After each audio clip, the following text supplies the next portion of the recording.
This is the meeting of the Paseo Master Homeowners Association. The meeting is open to residents only, so if you are not a resident of the meeting, this is the time to leave. We don't usually say this before the meetings, but apparently at the last meeting we had someone here who's not a resident. It's open to residents only. Meeting is called to order. It is 5:32. To my left, I have Lou Savino, who's the Vice President of the Association. I have Brad Shirkin, Director.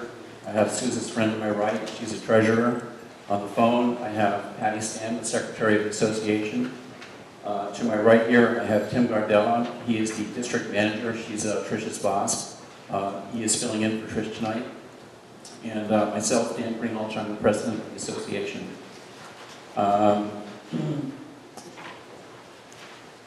We have a quorum. Tim, we have proof of notice. Thank you.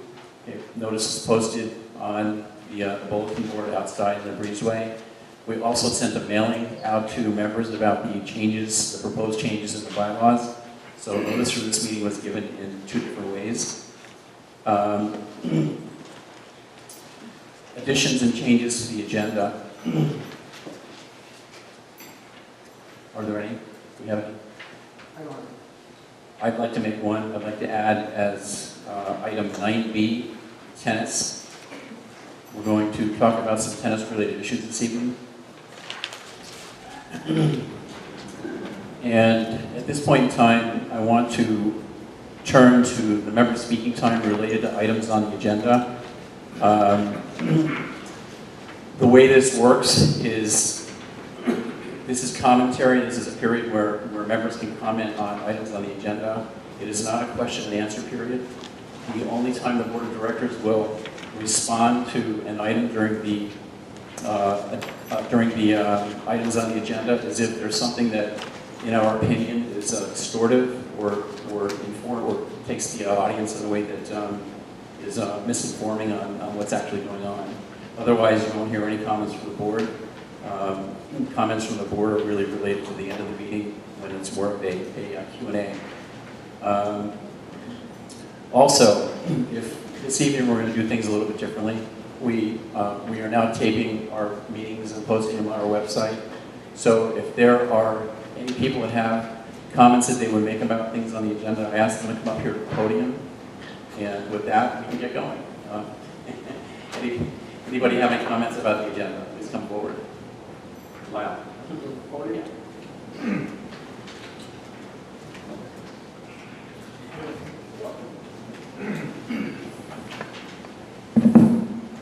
I'm Lyle Hicks, 8320 Esperanza, Unit 1606.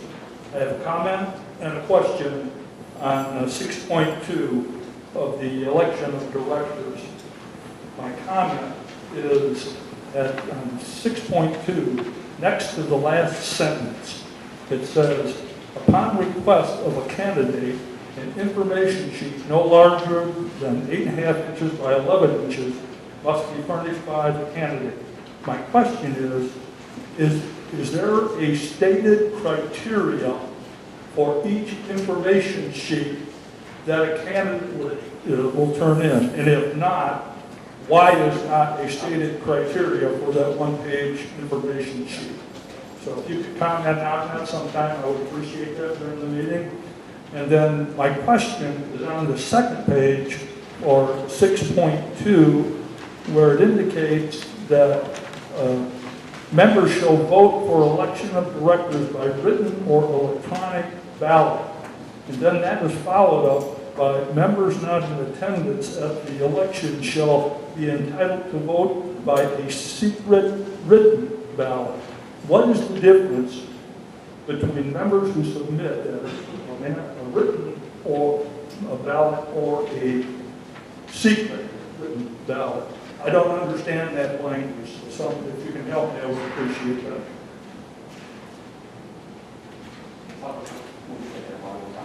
Thank you.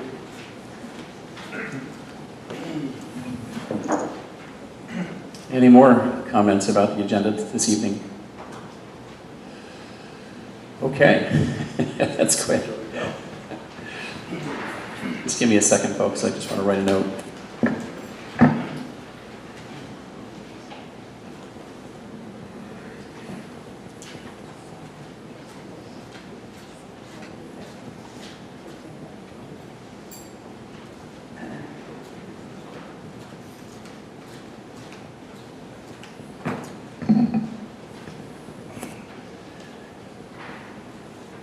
And moving on, we have the approval of the October 2017 meeting minutes. It's actually the November 2017 meeting minutes, so I'm going to make that change. We have 3 meeting packages that we've all reviewed. The first one is I need a motion to approve the meeting minutes of November 6th. I make a motion to approve minutes of the meeting November 6th. Do I have a second? Brad Churkin has seconded. Is there any discussion about the meeting minutes? Folks, our meeting minutes are posted online. I don't know if anybody's had a chance to take a look at them, but they're actually quite extensive. They're in the range of 15 to 20 pages. They include really much a full recap of all of the items on the agenda, all the material that is used by the Board of Directors in commenting on the agenda. Any policies, anything that's been passed, everything is there. So if you want to spend some time doing a really fun thing, they're under the board corner section, my Paseo.life. The second thing is we. Okay, my mistake. So all in favor of the motion? Aye. Patty? Okay, and I also say aye. The motion passes unanimously. Now we go to the October 23rd meeting minutes. I need a motion to pass the October 23rd meeting minutes. A motion to pass. Okay, a motion by Lou. Do I have a second? Brad Churkin seconds. Any discussion? This meeting had to do with the budget workshop. It was really just going over the budget. The same thing is also true of the October 26th meeting, which we're going to pass in just a second too. All in favor of the motion? Aye. Aye. I am also an aye. The motion passes unanimously. The next set of meeting minutes is October 26th. Same thing as the budget workshop. I need a motion to approve those minutes. Motion approved October 26th. A motion by Lou Samino. Do I have a second? Second. Brad beat you to it, Patty. Any discussion? All in favor? And I am also an aye, so that motion also passes unanimously. Reports. We'll start with the President's report. Folks, I read my reports. So we actually all of the members of the Board of Directors do prepared commentary for the things, or I should say for the President's report, the General Manager's report, and also for the financial report and other reports as well. And the reason that we prepare these reports is so that we can actually post this stuff online so that members that aren't able to come to the meetings or want to go to the website and actually, see the minutes. They're posted in the report section and also under the minutes. So I personally do not like to read, but I try and be somewhat precise in my use of language. So it's, I think my reports come across better. So there's a give and take. I've got to torture you guys a little bit for a couple of minutes and then we get to move on. Maintaining and enhancing our amenities are critical factors in overall resident satisfaction, remaining competitive with other communities, and improving property values. Over $500,000 was set aside in the 2018 budget to specifically address amenity-related issues. Over $175,000 was set aside to add new pickleball courts, new bocce ball courts, and a new basketball court. Taking care of all of the amenities offered to residents is a priority of the Board of Directors. Folks, it's one of our most important responsibilities.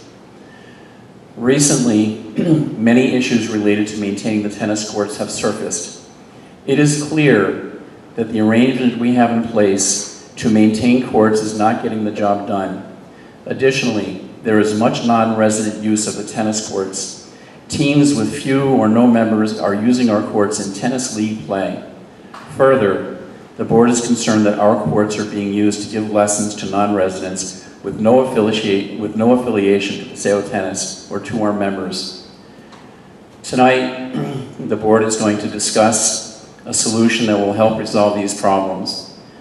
The board had the input of several members of the tennis committee to help it address its tennis-related concerns. I want to reiterate that taking care of our amenities, enhancing and improving them will continue to be a priority of the board.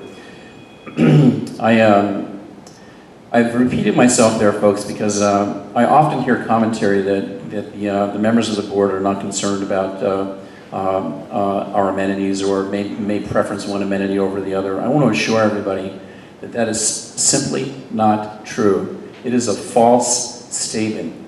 When you hear that, I'd like you to bring it up with the board of directors so that we can correct it immediately. Switching gears, use of the village center was up considerably this past November. Evidence of this is the increase in food and beverage numbers in the last month. In part, this is due to the efforts of the social committee to improve the quality of entertainment. These past few Saturday nights, the Tiki Bar area has been packed as residents have enjoyed new entertainers. I want to thank Brad Konopask, chair of the social committee, as well as all of the members of the committee for their efforts to make these things happen. We all appreciate them. And folks, I want you to know that the board of directors does not work in a vacuum. It relies on the efforts and work of all of our committee members. Without them, there are a number of things that we just couldn't get done. Thank you.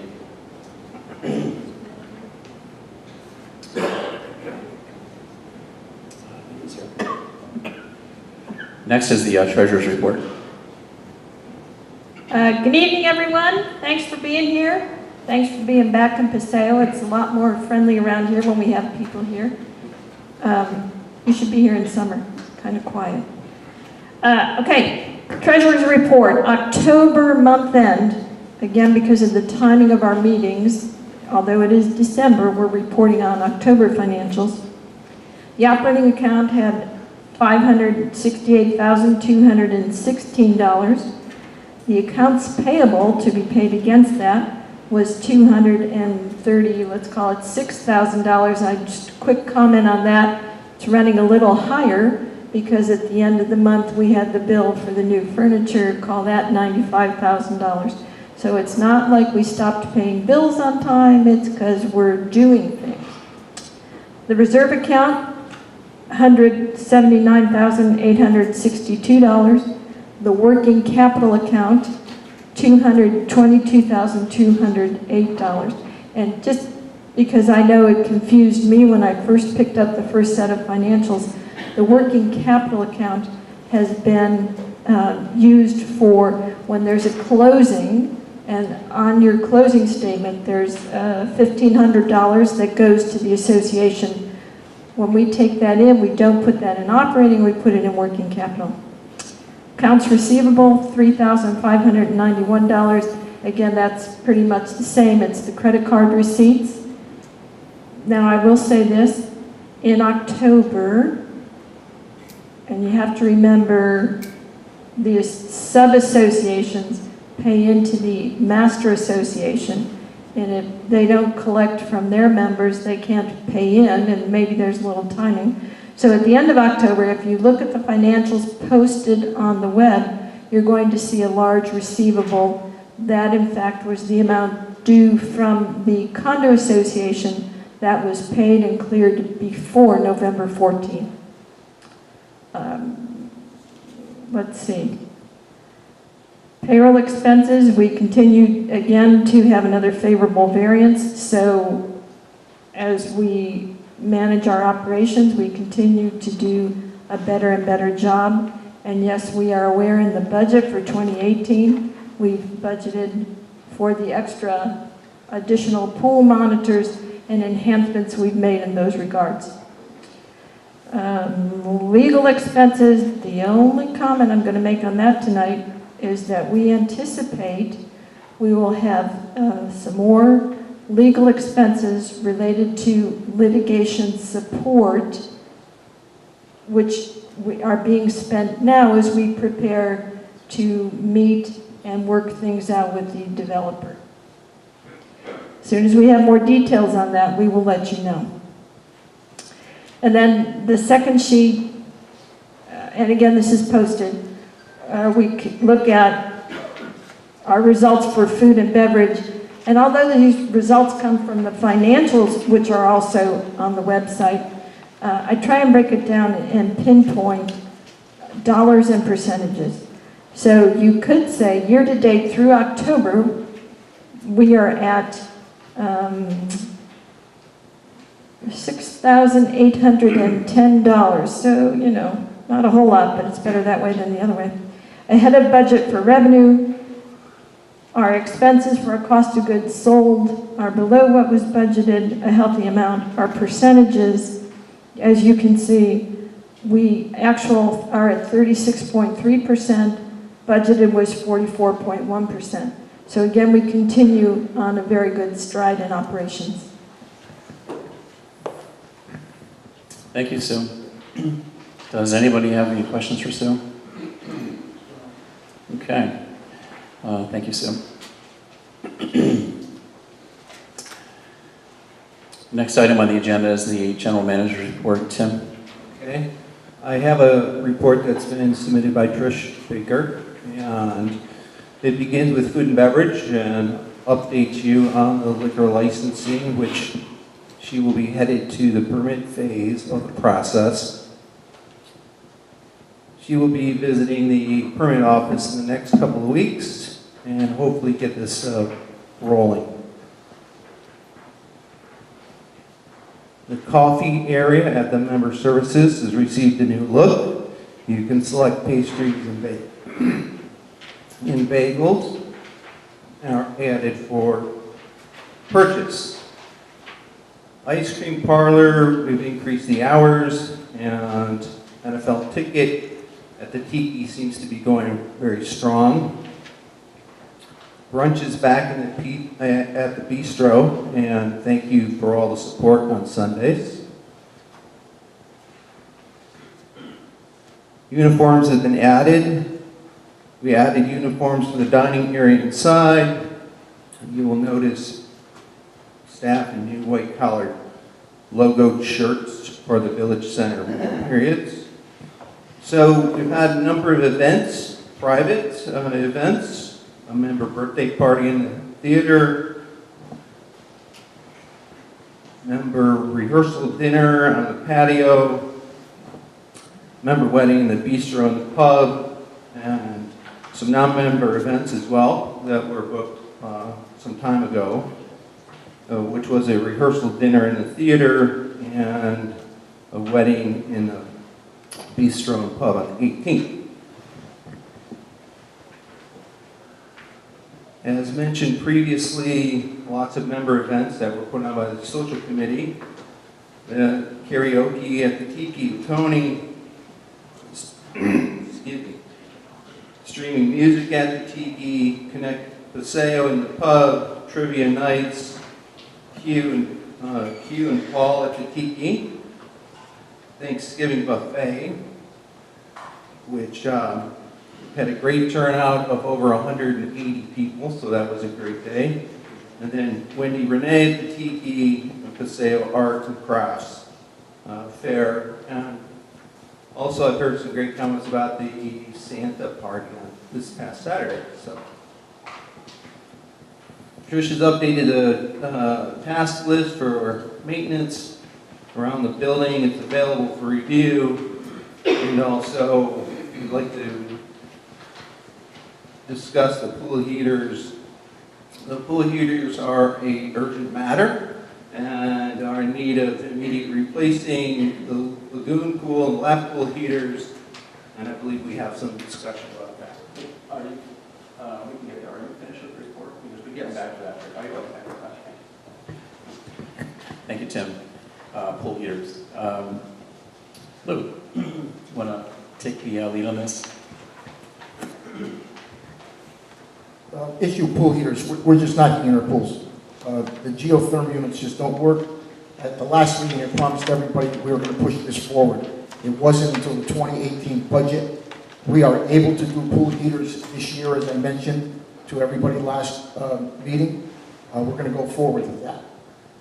We worked with 3 different contractors getting quotes. I'm recommending the main contractor. Hang on one sec.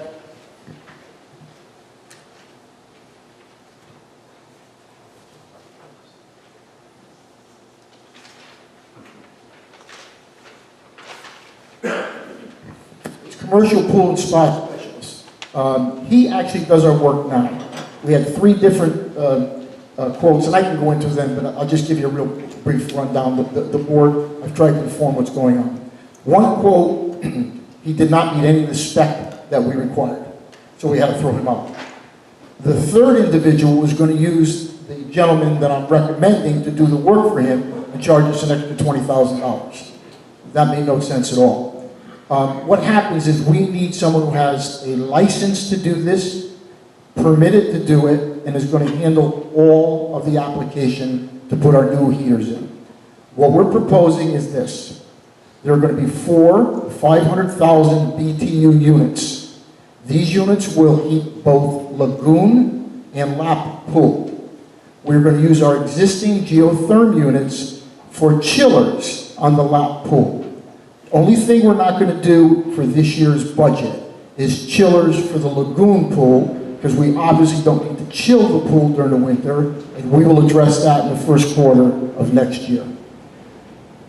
What I'm going to recommend is we go with commercial pool, and the total is $46,560. That's installation, the 4 BTU units, the chill units for the lap pool, and if we stay with him, he extends the warranty to 5 years. Okay? So by using the person we're using already to clean our pools, monitor our pools, if he installs this and we use him, he will extend the contract an additional 2 years, from 3 years to 5 years. So that's what I'm recommending to the board. Commercial pool, okay, Lou, how long will it take? If we go ahead and pass this tonight, he will immediately begin work on this. And we'll have it done sometime by mid-December.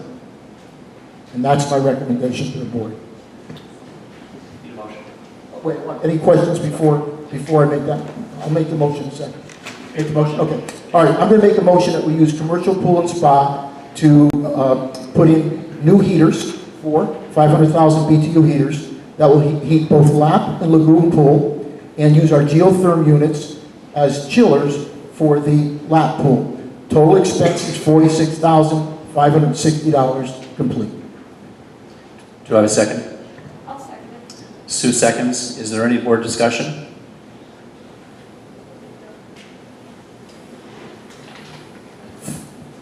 No, I would just say from the time that Lou and Trish and I spent entertaining quotes from various providers, it appeared to be a little more complicated than I thought it was. But at the end of the day, we like the idea that we've got somebody who's licensed. We like the idea that we have someone who's going to be servicing. We like the idea that someone is going to be able to provide a guarantee.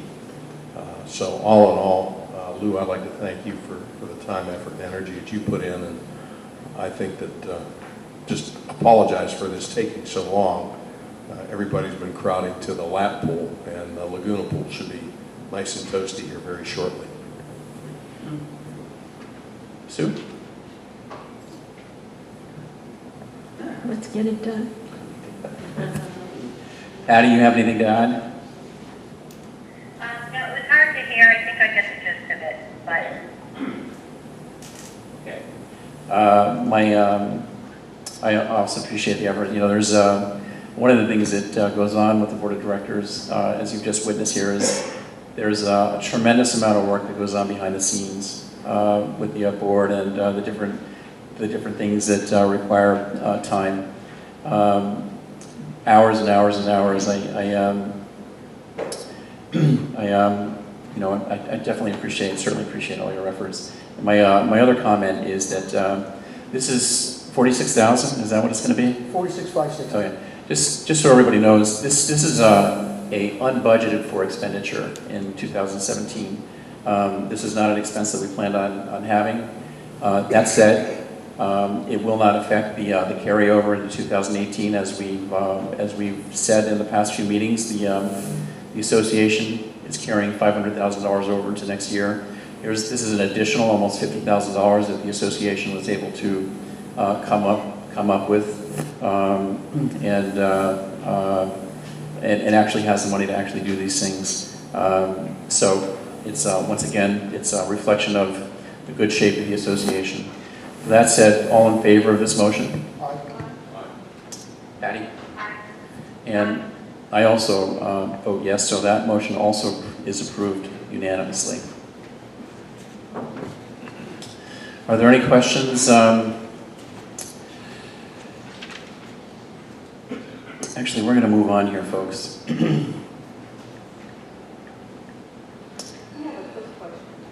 This is not the time for question and answer period, but I promise you, we want to hear what you have to say, and we'll get there. So, okay. The committee reports. Do we have Brad Conopask here in the audience? Hi, Brad. Yeah, go to the podium. Thank you. You sound so good over there. I hate standing behind podiums. My name's Brad Conopask. I'm the Social Committee Chair, appointed Chair, and I have to say thank you for the board that appointed us, the past board, the current board for the support they're giving us constantly, because without, and KW for their constant feedback, because without that we couldn't deliver the experiences that we are trying to deliver and that we've gotten feedback on. So I hope you see that there has been some changes and some really great events out there. And I wish I could take the credit, but I have a fantastic committee. And the committee we have ideas, more ideas and more ideas. We're going to do a town hall meeting in January, and we're going to open it up to everybody, because we can't have everybody on the committee, but I am interested, and as a committee, we're interested in hearing all your ideas. Now, with that being said, it also helps that the Furniture Committee did a fantastic job on all these chairs, so when they walk into our events in the bistro, everybody's comfortable by the end of the night and their back isn't hurting. So I have to give them a hand too. So thank you for all your hard work with the Furniture Committee. And without that, we have the Communications Committee. They're starting to work with us now, and we're going to make sure that we're getting better and better at communicating the events. I know we've had to have some corrections, but that's just learning, we're just getting started. So bear with us, we're going to get it right in 2018. Okay. Other things that I just want to give you a little education that we have to look at is whenever we plan an event, it's more than just the event, it's more than just coming out, dancing, having a great time. Even though you see me on the dance floor a lot, having a good time. But there's a lot behind the scenes that's going on. We have like a 7-step process that we do the logistics, we look at the staffing, we look at the food costs, we look at should it be inside, outside, how many people should we have? How do we monitor those people? How do we monitor the music? What type of music? When do they play? What genre do they play? How loud do they play? Some of you were at the lap pool this weekend. I was out there doing sound checks on the lap pool, making sure that people could still converse, and we had a speaker going up on Saturday or Sunday. So we're looking into a lot of different things constantly. But it's really the teamwork of all the committees put together that's really making this happen. And it is with the board supporting us in our initiatives, but more importantly, you're paying for it. And our job is to deliver an experience and give you 150% back what you're paying for in the budget. So again, I'm very approachable. If you do see me, you can come up, talk to me, give me your ideas, share them. Come to that town hall meeting. You're really invited. We're open to constructive criticism. we do whatever we do whatever we can and the best we can, given our volunteerism, to deliver the experience that you all deserve being in Paseo. So, thank you.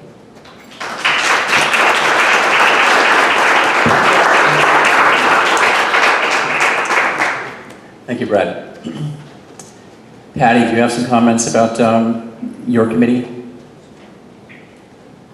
For our communications committee, can people hear me? Dan? Yeah. Okay.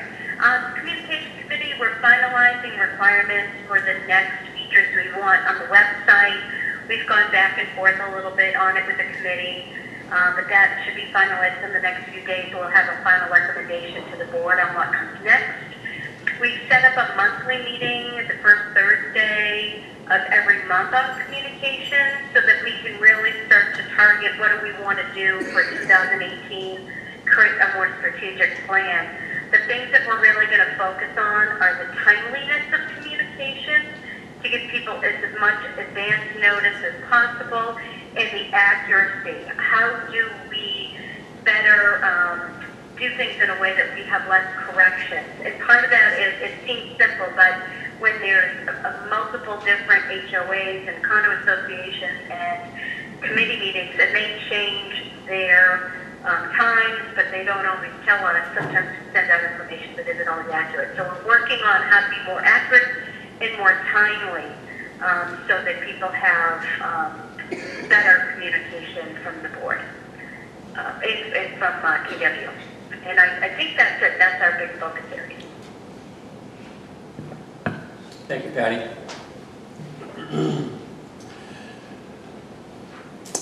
Are there any other committee reports, Barbara? Anybody else? Furniture? No, anything? Do you have anything to add? Anything to say? Keep it very brief. Tim, would you give her that mic? Yeah.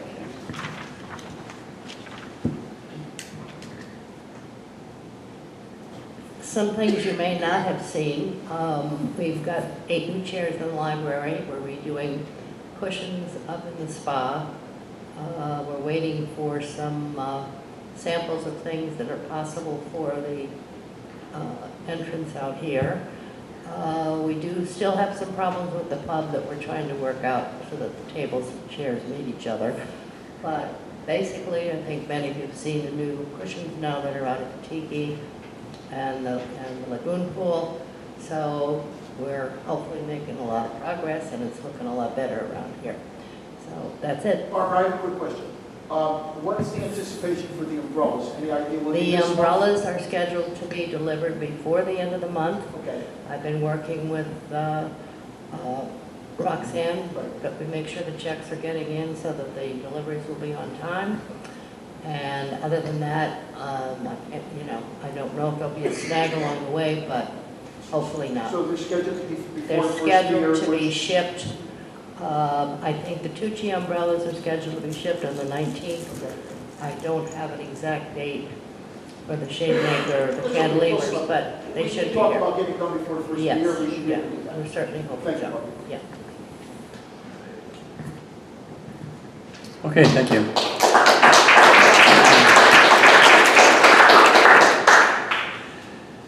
Okay, moving on.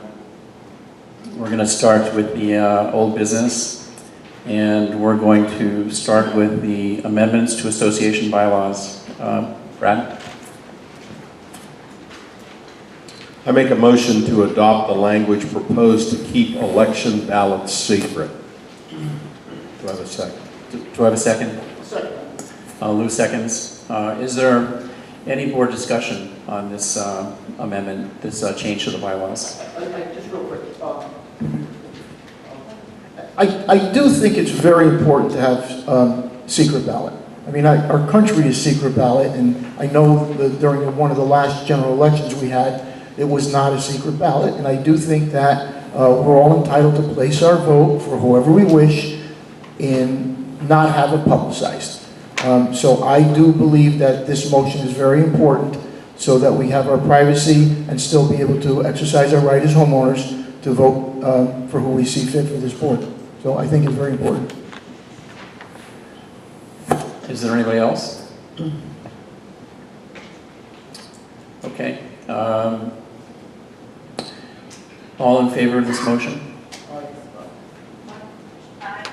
And I vote aye as well, so this motion passes unanimously. Brad? I motion to adopt the language proposed for staggered terms for the Board of Directors as follows. In this next election, the 3 highest vote getters will receive 3-year terms. The 2 lowest vote getters will receive 2-year terms. Thereafter, each term shall be for a period of 3 years. Do I have a second? I have a question before I second. Is the term going to be 3 years going forward or 2 years going forward? I just heard 3 years going forward. Is that correct? Well, let me read this again.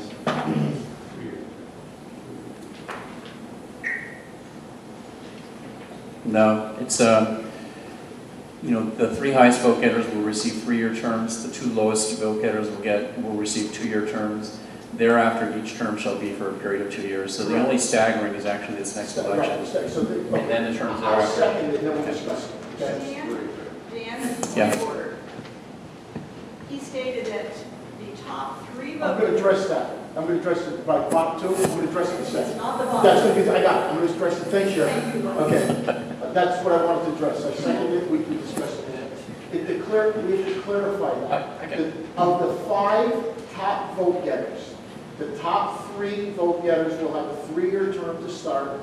The next 2 vote getters of the top 5 will have a 2-year term to start, and then we will go a 2-year term thereafter for every election, so that you'll be having 3 people elected 1 year to another year, so you'll have continuity. That is my understanding. Is that correct? That's correct. Okay. The question here is, let me read this carefully.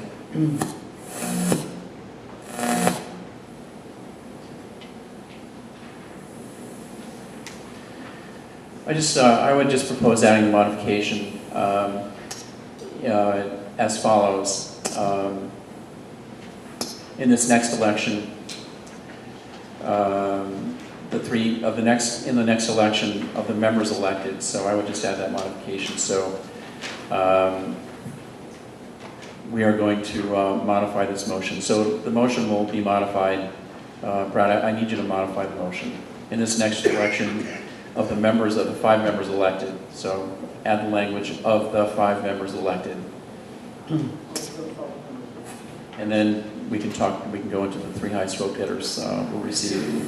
So why don't we try that again?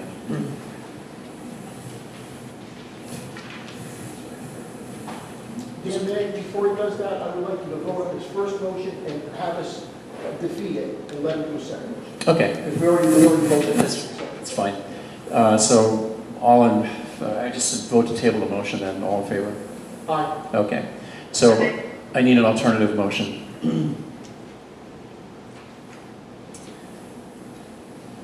you want me to read it? Sure. Okay. I motion to adopt the language proposed for staggered terms for the Board of Directors as follow. In this next election, of those receiving the 5 most amount of votes, the 3 highest vote getters will receive 3-year terms. The 2 lowest vote getters will receive 2-year terms. Thereafter, each term shall be for a period of 2 years. Just of the five highest vote getters, the top 3 vote getters will get a 3-year term. The next 2 highest vote getters will get a 2-year term. That's what it should be. Isn't that what I said? No, it's not. Trust me, it's not. You kept saying low. You can't do that. Okay. Let me try rephrasing this again. Okay. You guys all signed up for the comedy hour tonight, right?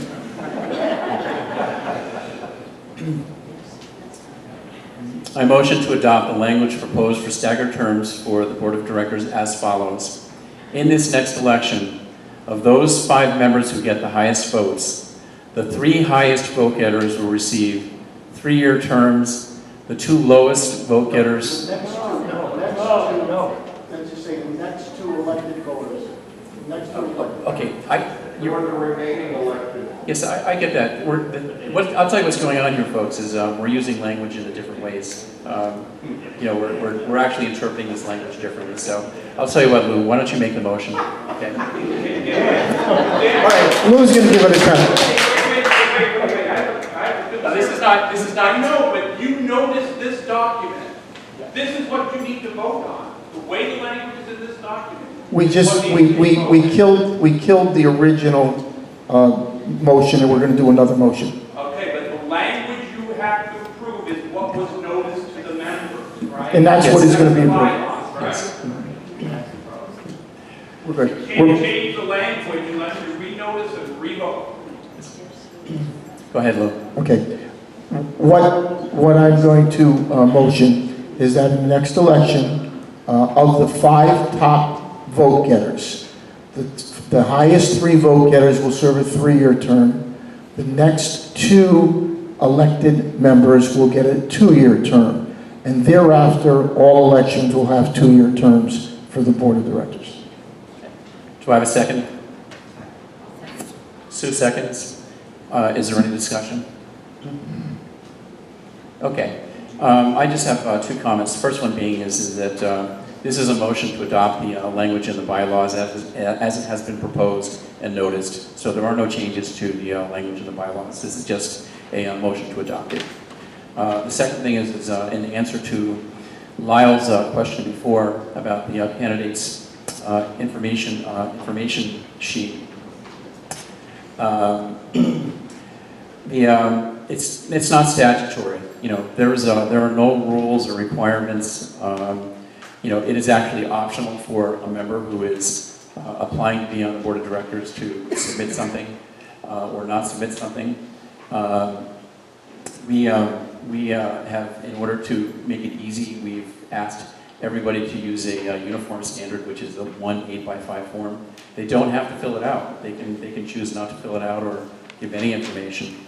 There are no standards on what actually has to be included there. They are free to use that 8x11 sheet of paper and put whatever they want on there. That's their call. The Florida law doesn't have. I don't want to, practice law here, but as I understand it, council doesn't have any strict rules on what can actually be on this candidate information sheet. That is actually determined by nominating committee. There are things that they would like to see. It's really common sense stuff. If you're applying for a job and you want to apply with a resume, then your resume should be geared towards applying for the job. So it's that simple.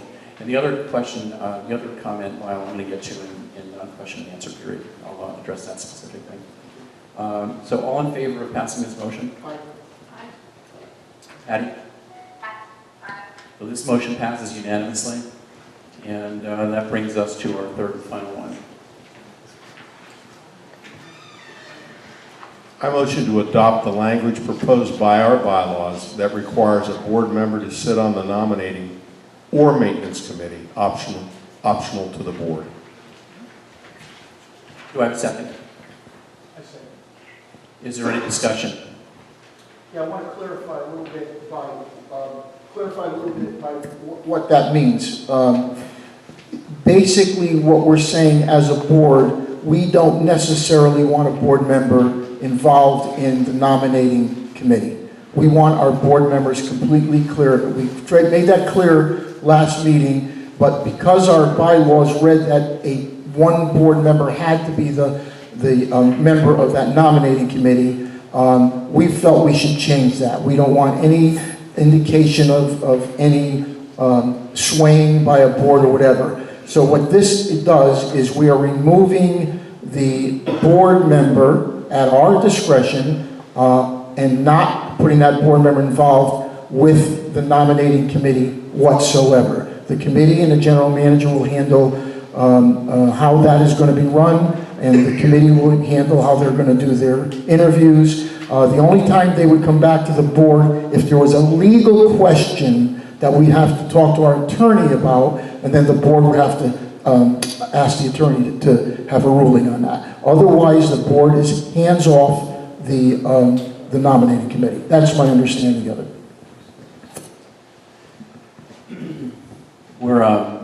we're actually going to talk more about this, this very subject in our next agenda item. With that said, all in favor of adopting the language as proposed? Patty? Okay, great. That, I'm also an aye. That motion passes unanimously. Moving on to the nominating committee. Why don't we start with, let's start with the motion there as well too. Lou? I make a motion to adopt a revised nominating committee. Due to inability of one person to serve, so we're gonna revise the nominating committee charter. We're gonna remove Art Kingsfield from the committee. I'm making that motion, and I'm gonna add Joe Newell to replace Art on that committee. That's the motion. Okay. Do I have a second? Second. Brad seconds. Is there any more discussion? I'll start with this one. Okay, I'll start with this one right here. The reason that we made a change in the bylaws is because the nominating committee, we have actually vetted this with council.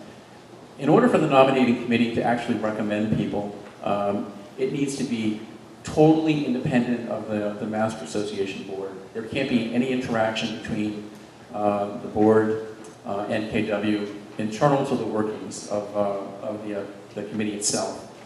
All of the internal workings to the committee are autonomous and independent of the Master Association.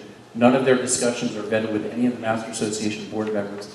No conversation will exist between any board member and any member of the nominating committee about the upcoming election, about candidates, about any election issues. It is strictly taboo. We've revised the charter.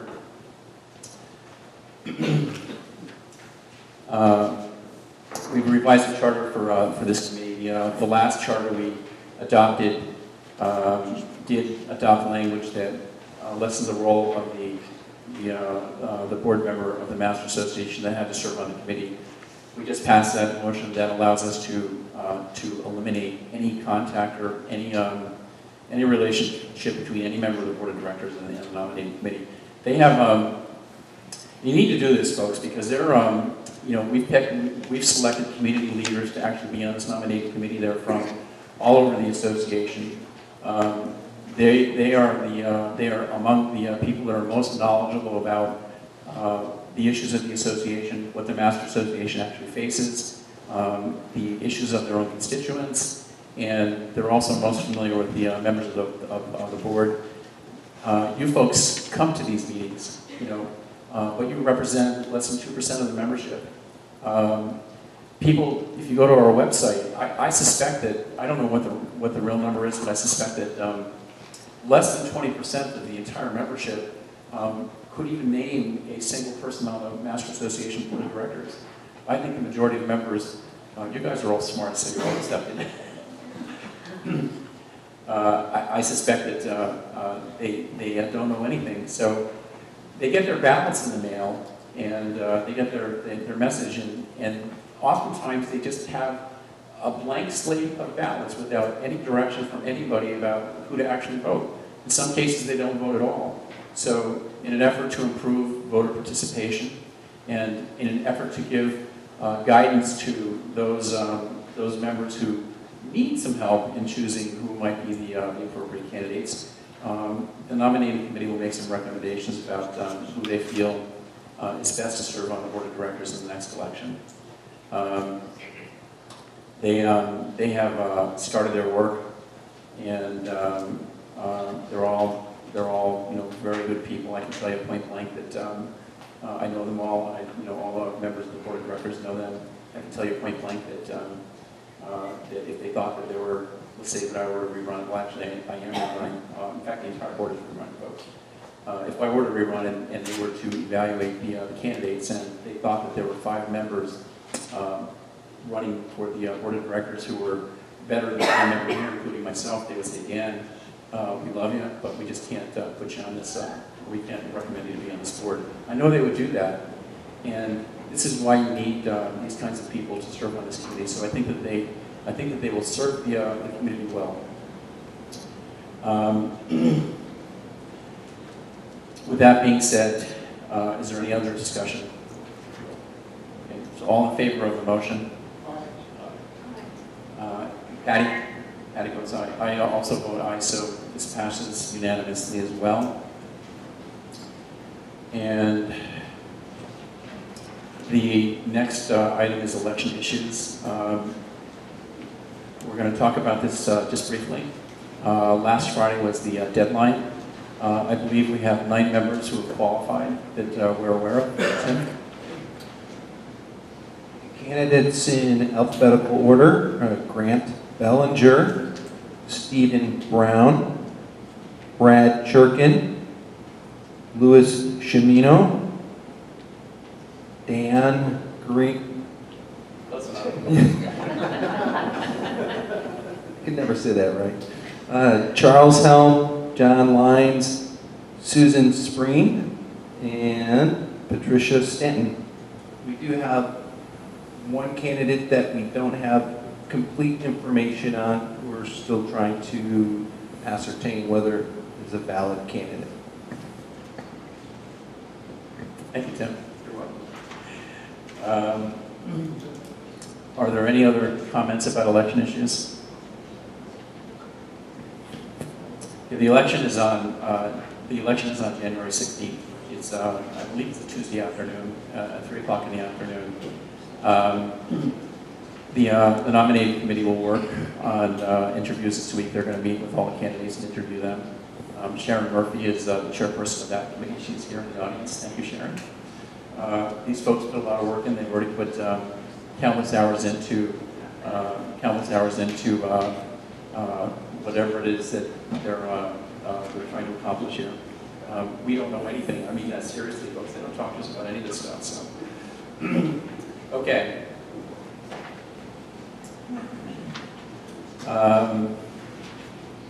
New business.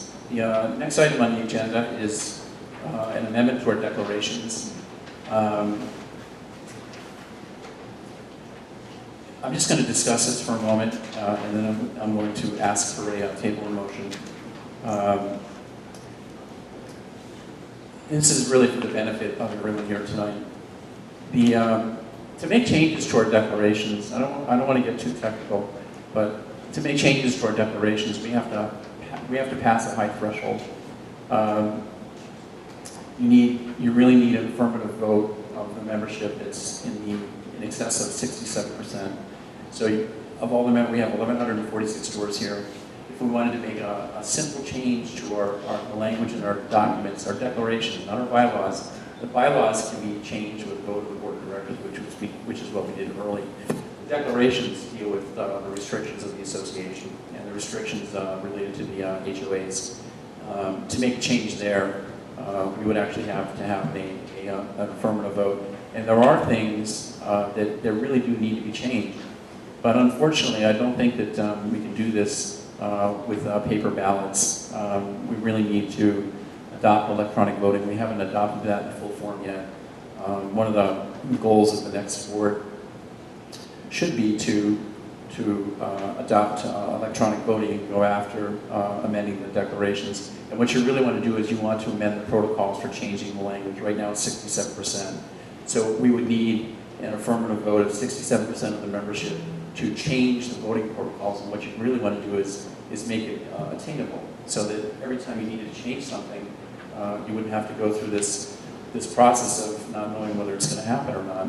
You want to make it difficult enough so that nothing can be done easily, but you also want to set the bar so that things can actually get accomplished. Instead of making it a 2/3 vote of the membership, maybe the right number is a majority, say 51% or some other thing. Anyways, we're not going to deal with this. This is one of the things that we wanted to deal with in our task summary. We're not going to be able to deal with it this year. It's going to have to move on to the next board of directors. So, with that said, we're going to table the amendments to our declarations. The next item on new business is, and this is the last item, is the tennis issue. And this is this is really going to be a discussion. Lou, do you want to talk about this, or do you want me to take this? Okay. As I talked about in the President's report tonight, we have a number of issues going on with the tennis courts. We have some tennis members and some members of the tennis committee that would like to see changes that make sense to the board of directors. The board of directors has concerns about what is going on over in the tennis community that it needs to address as well. So I would say that I think it's a fair assessment to say that there are members of the tennis community who are unhappy with what's going on the tennis courts as they relate to maintenance and our tennis pro and our vendor contracts. I would also say that the board of directors shares concerns. While they're not exactly the same, they are very similar in nature. The maintenance issue, we had, until about 3 months ago or 4 months ago, we had a tennis pro that had the responsibility for taking care of the courts. And the way that would work is that the tennis pro would basically direct a KW employee to groom the courts, how they should be groomed, and the tennis pro would help this employee at KW make the modifications. The board of directors made the change to eliminate the tennis pro as a paid position. It did not eliminate a paid pro. It did not eliminate a tennis pro.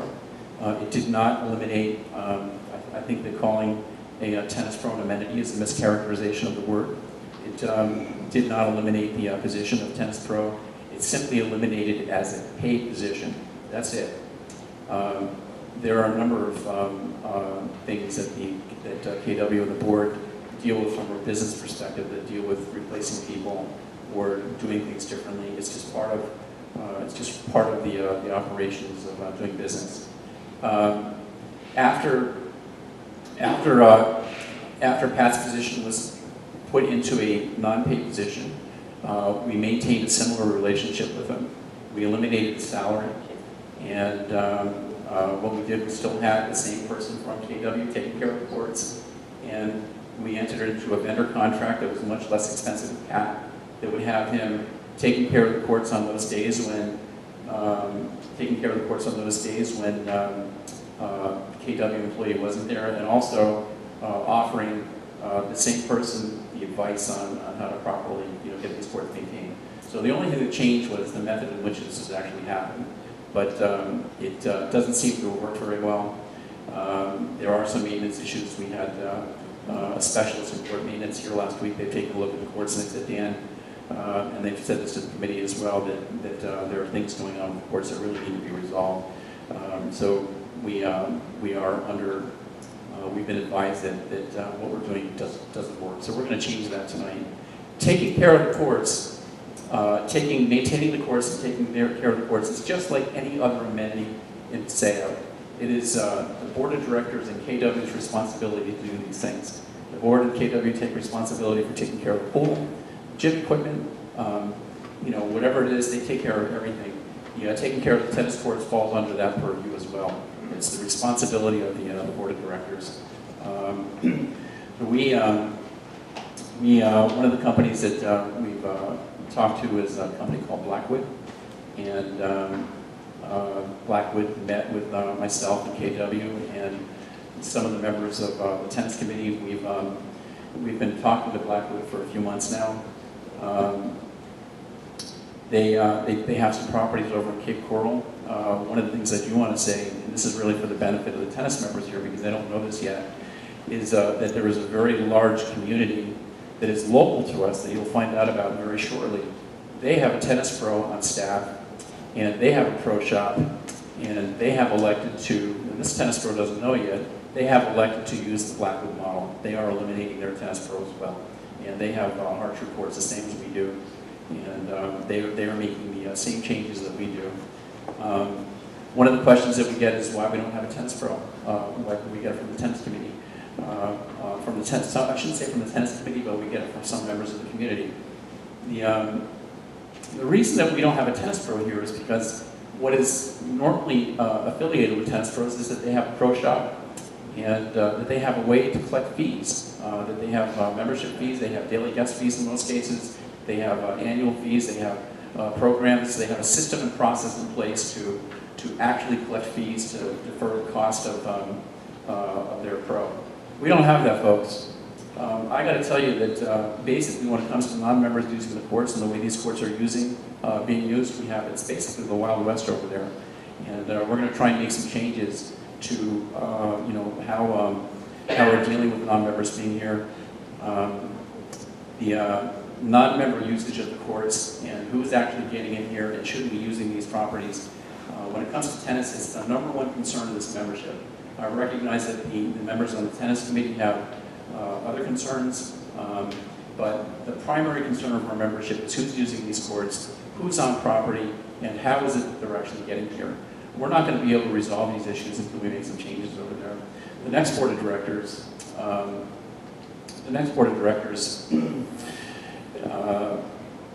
I'm hoping that they do this, but they should consider making some modifications to the building over there. I know that if this board comes back, one of the things that we're going to do is we're going to make some modifications to the building over there. We're going to put an office over there and do some other things over there. We're going to have somebody over there full-time who's going to be there. Their primary responsibility will be not just dealing with the tennis courts, but also dealing with the other courts.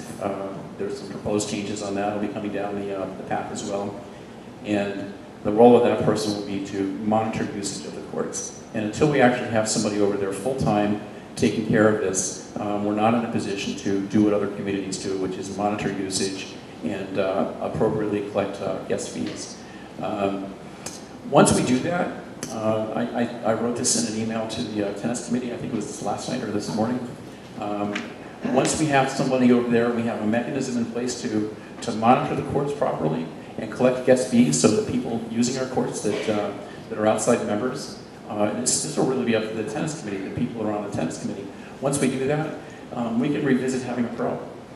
Once we're in a position to monitor usage of the courts and to actually collect fees, I don't think anybody in the membership would be opposed to bringing back a tennis pro. Right now, it doesn't make sense. So it leaves us with the responsibility of taking care of the tennis courts, going over there and maintaining them. Blackwood has another model. We've been talking to some members of the committee about it. I've asked the entire committee to take a look at this. The current vendor contract, as I said in the president's report, we have deep concerns about what's going on there. We have those courts are still being paid by you. We're paying for all the courts over there. It's a much better situation than we had before because we were actually paying $60,000 to a tennis pro, and on top of that, you have the members subsidizing the courts, and then you had the tennis pro out there giving lessons, and many times without any reduction in fees. You had the tennis pro out there giving lessons to non-members and pocketing everything. Those courts are expensive. We're spending somewhere in the range of $50,000 a year to properly maintain those courts, which means that for us to give up a court is roughly that divided by 6, $8,000 or $9,000, whatever that number is, and for 2 courts it's actually double that, and you actually have a tennis pro over there. You have a vendor now. You have a vendor over there who's using these courts and giving lessons in many cases to non-members who have absolutely no affiliation to Paseo whatsoever. That needs to change. I know that it's in the best interests of members who play tennis. They want to encourage people to get involved, but the members' concern about tennis is who's actually using these courts and who's accessing our property. So in this respect, the goals aren't quite the same. There's a difference there. Now, I happen to know that the members of the tennis committee want to get to the same place that the board of directors do, that they want controls in place so that people using the courts, we know who they are, and we actually have a way of monitoring. The board of directors is in the same place too. It also would like to get to the point where it can grow the program. And if that means that once we have the tools in place to go back out and take a look at revisiting a tennis pro, we'll do that. We're going to do whatever it is that makes sense. We'll do the same thing with all of our amenities, whatever it takes to make these things grow. As a member of the board of directors, and I'm speaking for myself, we're going to do this in a responsible way that reflects the interests of the entire membership, not a handful of individuals who are just determined to just have what they want, and I'm going to say it point blank, have a scorched earth mentality, and use the next door neighbor to go out and criticize the board and drag the community underneath. No one in this room appreciates that. I can tell you that the majority of the members, we've got 2,300 members in the membership. I can promise you that 2,300 or 2,250 of them are tired of hearing that. So, going to the Blackwood model for maintenance is at this point, it's, we're going to try this on a trial basis. It's going to start almost immediately. These courts do need some work. They also can work on the bocce ball courts. They're going to do some work over there. They're going to resurface the play courts over there. So all of this stuff will get done in the next couple of weeks. So the people who play bocce, they'll be happy to hear about that. So they'll solve a number of problems. They will also monitor the reservation system, and they will also get directly involved with monitoring the courts.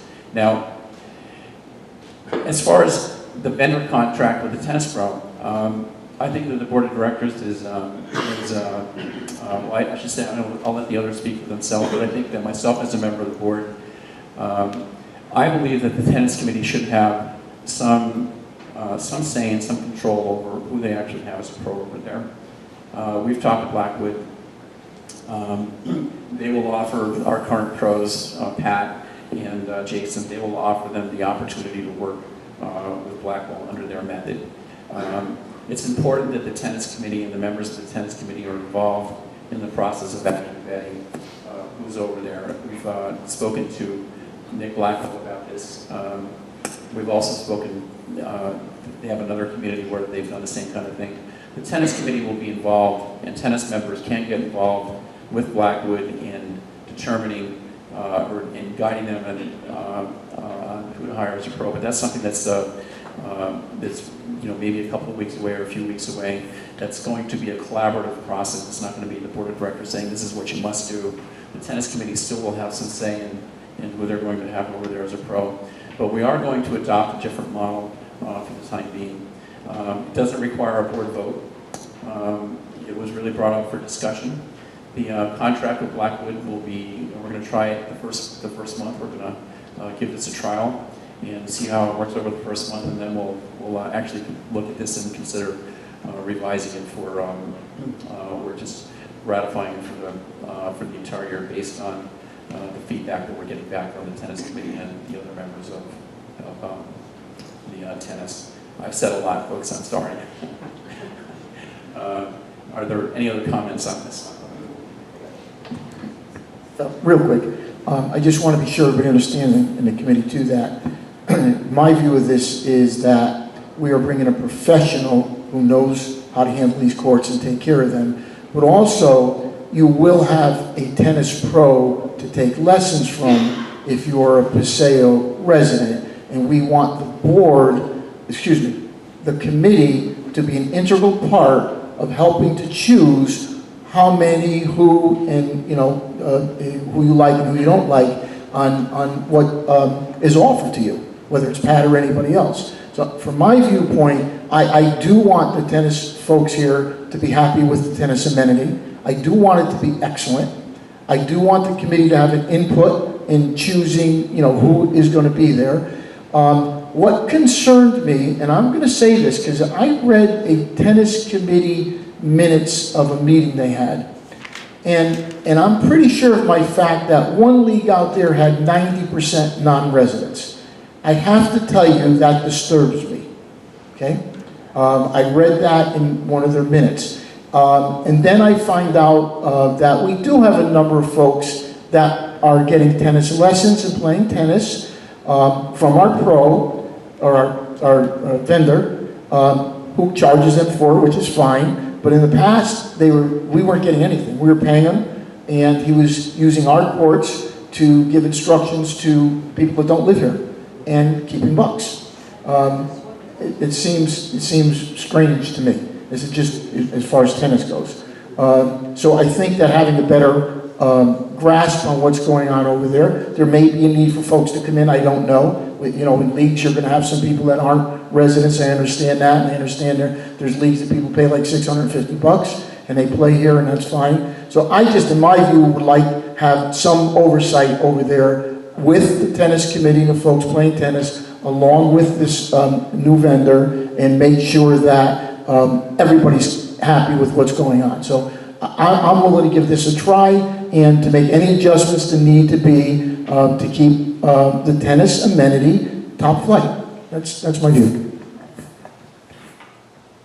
Just a brief comment. One thing that I know, I don't play tennis, but I do know that we didn't get this right. And when we made this change, things became unraveled. And, you know, I personally have to accept some responsibility for that. But I can tell you this, I think with good communication, with transparency, and hopefully with this new approach, we've got an opportunity to get it right, and we want to get it right. And, you know, I sincerely apologize for what has transpired over the last several months, because in my view, to a degree, it was inexcusable. Sue? So like Brad, I don't play tennis. I don't play football, I don't play golf. I work out at the gym. Doesn't look like that either, but that's okay. But I can tell you that the board is dedicated to, as Dan mentioned early on, to all the amenities. You know, we're not going to please 100% of the people. We're trying to get it right. It's an important part of the value of our community and enticing people to move here, making sure people who live here are satisfied and have a good quality of life. And I think the important thing is, as Dan said, we're going to try this new model out. We think it will work. It comes highly recommended. We're not going to pretend it works if it doesn't, and we'll make appropriate adjustments if need be. So we appreciate all your comments. We especially appreciate constructive comments. Those help us. Those help the entire community. Patty, do you want to add anything? Yeah, sure. You know, it's probably very similar sentiments to what has already been said, but I agree that when the change was made before, there wasn't the transparency there could have been in wanting to make them an us versus them mentality and listen to the feedback and let's try and get it right. And if this is an opportunity for us to course correct and evolve, we want it to work. Thank you, Patty. Okay, there's nothing to vote on here. So that concludes the business portion of the meeting. And we now go to member speaking time. This is where you get your chance to address the board of directors. If anybody has any questions, please come up to the podium.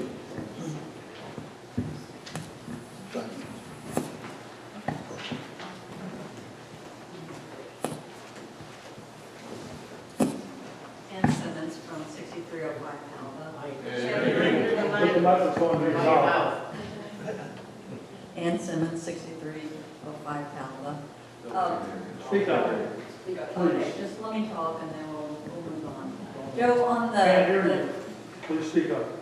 Joe, on the heaters for the two pools, did you say there was one heater for both pools? Lou, name's Lou. You talking to me? I'm sorry. Lou, there's 500,000 BTUs. Right, but are they for It'll be 4 used for the two, both lot. separate heaters for each pool? Yes, I believe, So I if think the one original breaks- was probably 3 to 1, and then the chiller, there'll be separate chillers for each pool I as got well. that. I Okay. was just curious about the heater for the What pool, they're gonna to do see is- if they were all connected to both pools, They do a or study. each pool has its own Yeah, heating and bank. what this is going to work in is, we will be able to operate, my understanding on this, is that should for some reason one of the heaters go, we're still going to be able to heat the 3 Okay. pools we'll Okay, have. perfect, thank you. Welcome, please. David Chair, 8829 Sarita. Following up on the immediately prior conversation on the tennis, having had the advantage of being deeply involved in the survey data, I'd actually like to give you a counter proposal that you should be disbanding the tennis committee, or if not disbanding them, you should be giving equal or more weight to committees that affect far more people. As we know from the survey, you actually have very low use among the residents of the tennis courts. You have much higher use of the gymnasium, the pool area, the fitness center. So I mean, if you're going to have a committee for resident involvement in amenities that affect substantial numbers of residents, you need the pickleball courts, you need the fitness center, you need the pool area, and the, for lack of a better term, constituency for those amenities is actually far larger than for tennis. And to a degree, I think you're letting the tail wag the dog here, and I think you may want to think of another approach moving forward. Thank you, Dave.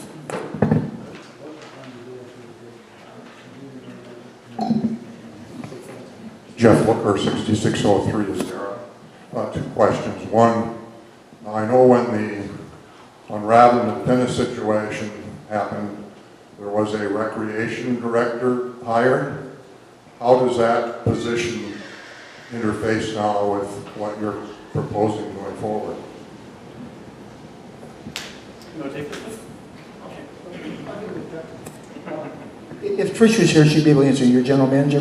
The activities director does far more than just work with tennis. Well, she's involved with tennis. She's involved in many of the activities that go on here, whether it's karaoke, trivia going on, bocce tournaments, things like that. Previously, and I don't want to kick dead horses. Previously, Pat would just do tennis. Okay, that's it.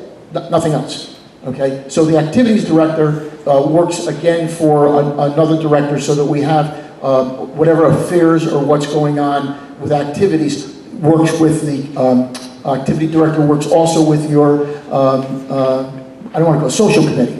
Okay, so she has many more roles than just the tennis. But again, Dan talked, we're going to, with the tennis committee and working with the tennis folks, we're going to get that right.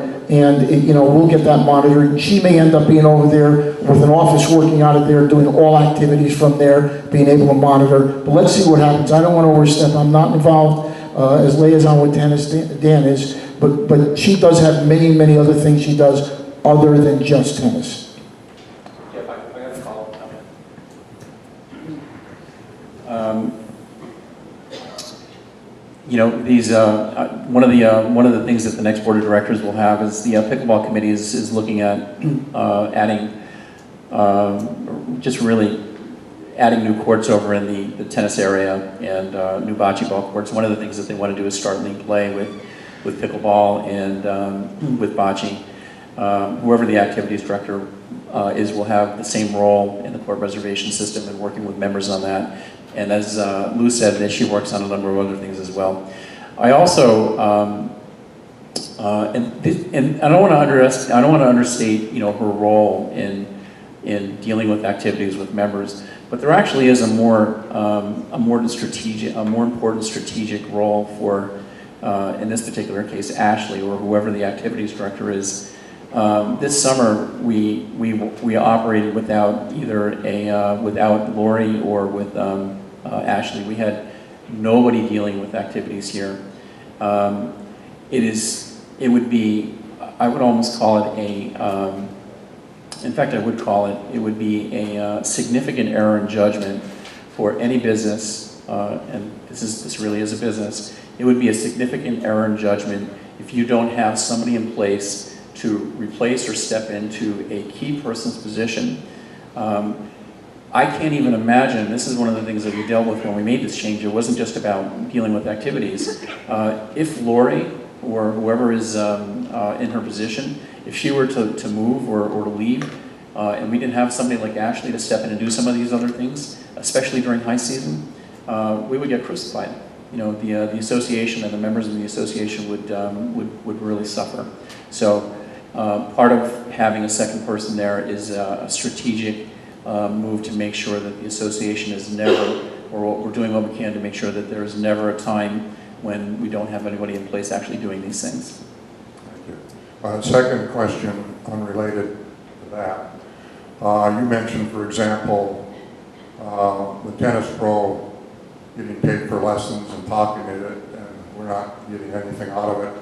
Now, we have other vendors on the property here as well. And I've seen this question raised in the past as to the fact that they're charging fees for the things that they're doing for our members. And just a question of, does any of that come our way back to Paseo, or is something like that under consideration? Yep. You know, I'm just, this is, do you want to comment on this? Yes. Vendor's not, right, I get it. I'm going to, Jeff, I'm going to tell you where I am on this, because I've had this vetted 6 ways to Sunday, and I've heard all the arguments. They're not, I would argue that they're not the same. You know, when you know, maintaining the tennis courts, this is the comparison that we're making here that you made. You know, we're paying roughly $50,000 to maintain those courts every year.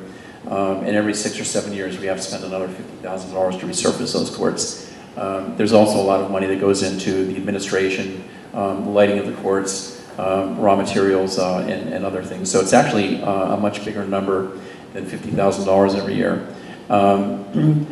And we have a tennis pro over there that does lessons and collects all of these fees. He's basically been given a free ride in some cases because he gets non-members to come into the community, and he charges for them. There's no benefit to the association whatsoever.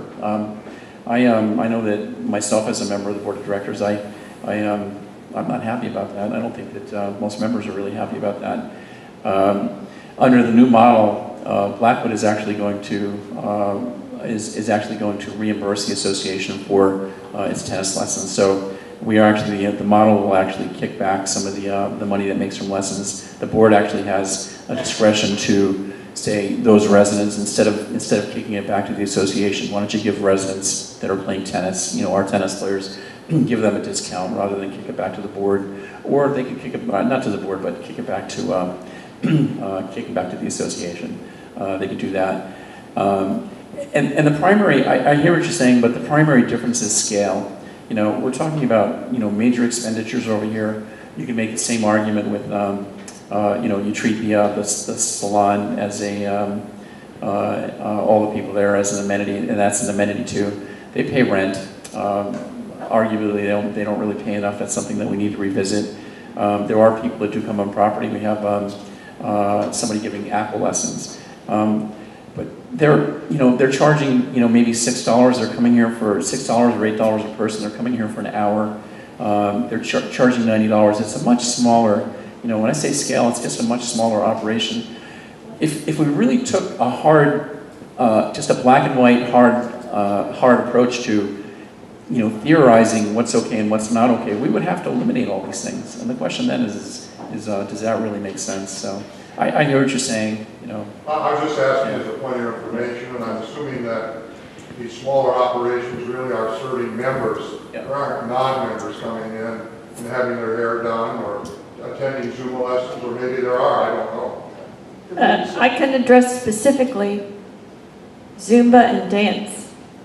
Zumba, when I can make it, which isn't often, is $6 a class, and I can assure you I know every woman in there, and they are all members.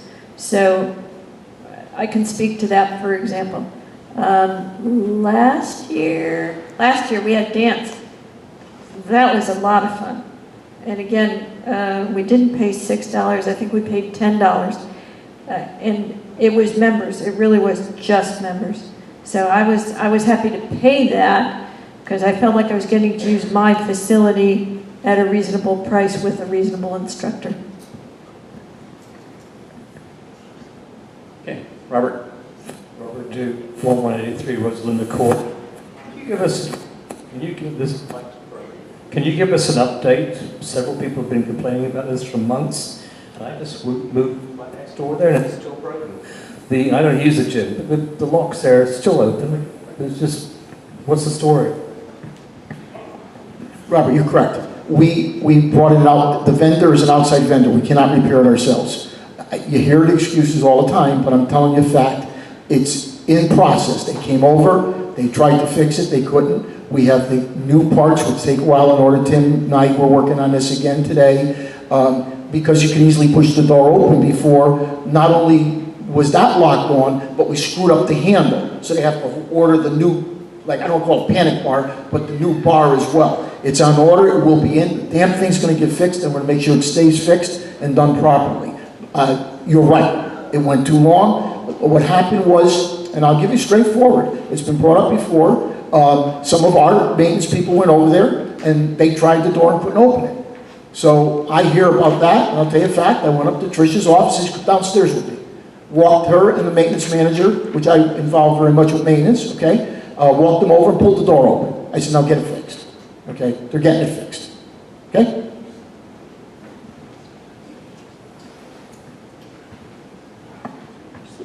Hi, I'm Dale McLean, Unit 9505 in Olive area. I need clarification on the intent and purpose of the nominating committee. Okay, sorry. I think only half of this mic works. Anyways, I need some clarification on the nominating committee, and correct me if I'm wrong. What I heard you say, Dan, was that the nominating committee is going to make a recommendation to the community who it should vote for. That's its duty. If you, sorry, what? That is actually the duty of the nominating committee. And it's By actually what standards? Who says that? our declaration, I'm sorry, not our bylaws, our documents. If you read our documents, Dale. It is written in there. Yeah, our documents say that the association must have a nominating committee, and it spells out the duty. So we are complying with our association documents. What they're required to do is recommend. They're required, at this point, we've been vetted with attorney on this, and it's going to be anybody who's running, so it's not, certainly not this board. Their task is to, it's a couple fold, but one of the tasks is to vet all those running. And you yourself, as a matter of fact, when you ran, the nominating committee actually recommended you, along with Brad. When you guys ran, this is not new. This is not okay. That's what's going to be one of my questions. Has this happened in the past? Yes, it has. That's okay. You were picked by the nominating committee, Dale. I never did. I'm not saying that to throw, I'm just telling you that it has a precedent. It has been vetted by attorneys. The nominating committee, one of their functions is to recommend after vetting and meeting. My understanding, I know I've got an appointment this, I forget, Wednesday, I guess, for an hour with them, and I think anybody who has their name is going to have appointments again. I don't know exactly how they're working. Sharon and her group are doing it, but I have an appointment to sit in front of this group. Okay, I understand what you're saying. So you and Brad, when you guys were nominated, that's exactly the way it worked. Okay. I learned something new. In the past, I've worked on a nominating, just so you know, when we went to the original board, we go through stuff. To me, that's tipping the scales of democracy. When you come up, hold on, Lou, please, stop. Okay, let me speak. To me, that's tipping the scales of democracy. I didn't know that had been past precedent. I'd never heard that. But when you have a small committee trying to speak and influence the election, and I think that's right. That's their job, you know. Is it? You should, it is. You should, you know, Dale, these are to make recommendations. These are the scales. Well, they did it for you, Dale. You got elected. I never heard it. I never heard it. That's all I'm saying. I'm done. All right. Thank you. Well, is there anybody else with any questions? Q&A. Can I Brad. approach the bench again? You may approach the bench. Thank you. But here comes the judge.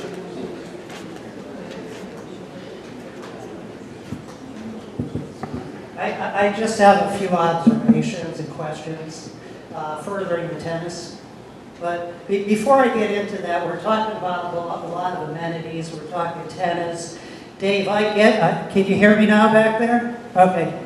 Dave, I get the survey that tennis got a lower ranking, but quite honestly, I'd like to give tennis a really good chance. I'm an eternal optimist, and I think if the right system's in place, and the right programming is in place, and the right communications in place, tennis can be successful. Okay. Just like bocce can be successful, and I'm a wannabe tennis player. I play tennis as good as I play golf. But before I came to Paseo, I never played tennis. And it's so convenient to walk over and I'm going to try it out. I'm going to get a lesson. And that's the beauty of Paseo. It's the sum of the parts that equal the whole. And the whole is how you get value in your house. So you have to have tennis, bocce, pickleball, volleyball, basketball. I don't play basketball anymore. I got hurt too many times. 1 minute. But you need all that. Now, question on the tennis, the new program on the tennis. I'm assuming you're trying out this new outsource relationship. I'm also assuming part of the charge or the strategic plan here that you're going to charge them with is that they're going to grow and they're going to benefit community members, to be very targeted, and there's going to be some accountability. Absolutely. Okay, so and I don't know any facts about it, but I'm hoping once you do decide to go with that, you do share some of this with the community and you know, show some of your thought process here. Yep. I also want to reiterate, I think the President's and my comments to the membership tonight and also our comments here on the board, I think that we've all been crystal clear about our position on taking care of our amenities. You know, the association needs to take care of its amenities, and for all kinds of reasons. You need to do it for resident satisfaction. You need to do it so that you maintain the property values, and you can attract new buyers here. There's a lot of factors that actually go into this. It's the Master Association and Paseo have to compete with other communities based on its taking care of and improving its amenities, and with a lot of the things that we've done in the 2018 budget, we're doing just that. So our position is, I hope our position is crystal clear. Clayton. My name's Clay Cobb, and I live at 11973 Palma 6302. I'm a reformed tennis player. I found other things to do, and I come from a long line of tennis bums, and I read it with great interest, because when I first moved in here, I didn't know that people considered it a tennis community. It wasn't pitched to me that way. I have little background in maintaining tennis courts, but I do have a solid background in installation management at the military level. As a whole, this community did a great job. If you look around, we put in all of our amenities in the most durable manner possible. They have long life cycle. If you look how they're constructed, they get a great return on the investment in proportion to their maintenance. That is, in my opinion, everywhere except tennis courts. Stock, in my opinion, put in tennis courts that were eye candy.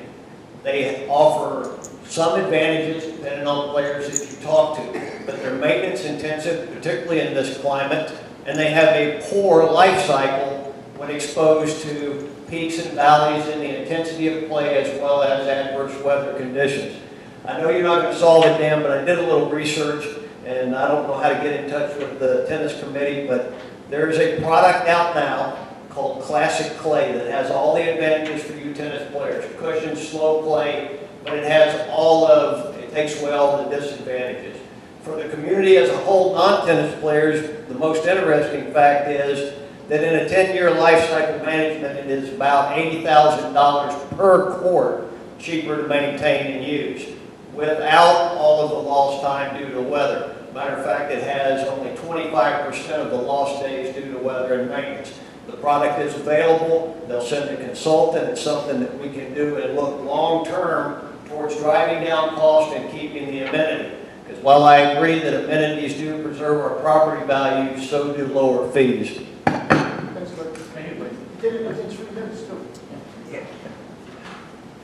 Thank you. Mary? Hi, Mary Green, I'm Development Court. I just have a question that doesn't have to do with tennis. I'm more worried about the parking here. I saw the trucks and the semis and what have you are gone. Is that a permanent thing, or is that just a temporary situation? Yeah, they're still dealing with, right now it's not a permanent situation. And this is another, I want to tackle your question. There's two different levels of risk. The first one is that the stuff going on in the parking lot is temporary, except for the containers over there. One of the problems that we have with the village center is that we don't have adequate storage. We don't have meeting space. We actually have a number of problems that are related to functionality here. But storage is one of them. So those two containers are over there. We actually bought them. They occupy 3 spots in the parking lot. All of the other stuff should eventually go. Right now, we've got a number of issues with the condominiums and some damage over there. So the rest of it is really related to what's going on over there. So the Master Association is trying to accommodate the condominiums and giving them the space until they get this stuff resolved. I know that a letter is being prepared. The second part of this is that a letter is being prepared from the Master Association board asking the CDD to lease the property next to the dumpsters over there. I don't know whether it's something that they can legally do, but the association does need more parking space. It also needs more storage space, so it can be used as, especially if we're looking at the building over there by the tennis courts, if we're going to turn that into more of an amenity complex for residents, then we're going to need storage. We're going to need storage someplace else for the condominiums and also for the Master Association. I think we can solve those problems if we can get into some kind of a lease agreement with the CDD. So we're fully aware of these functional issues that you bring up. Thank you. Will they be gone through season though? Well, I'll get back to, I'm not sure. I don't call, the condominium board and say, okay, well, you guys need to get this stuff out of here. I hear what you're saying though, so. Okay. Are there any other questions for the board? Oh, sorry. Mike B. Klein, 8308 Adelio. Question is with regard to the upcoming ballot for the Master Board in January. I understand the charter of the nominating committee, that's fine. But what I'd like to know is if the board is going to monitor or sanction actually sub-associations filling out ballots and marking ballot selections prior to the ballots going out, as was the case last time. That's a good question. Any literature or ballots that come from the Master Association they're all covered by Florida law and how it's supposed to do. They have to be filled out individually. There can't be, the ballots themselves have to be handled separately. Any communications from the Master Association Board of Directors that has to do with the selection and the candidates, it has to be done without any preferencing whatsoever. So the ballots that you'll get in the mail will just have the candidates. They'll have a one-page information sheet, and that's it. The nominating committee has a different role, so it's important. I think it's important not to conflate the role of the nominating committee with the actual election process itself. So all of the ballots that go out in the election have to be filled out by the individuals, and they have to do it out. And all the ballots will be just a clean slate, and that's required, by the way. It's not something you can fool around with. Okay. And does that mean that the sub-associations won't be sending out correspondence trying to influence the votes? Yep. The sub-associations, I understand that the sub-associations will do that, that some of them will, and I think, that's really their prerogative. If a board of directors thinks that if a board of directors of one of the sub-associations feels it's in their best interest to endorse the members that the nominating committee has selected or not, That's their prerogative. It's not really a function of the Master Association to decide what these separate sub-HOAs do. I know that that's what the condos did in the last election. I would expect that, that some of the HOAs will do the same thing.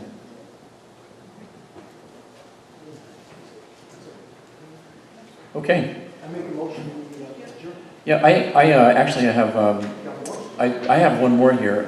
Lyle. You tried. So, Lyle, you asked about the secret written ballot. Could you, I just couldn't quite get what you were driving at. Do you want to address it now, or do you want to address it privately? Okay. I'll do it. All right. So, of that, a motion to adjourn. Okay. All in favor? Okay. Thank you, folks.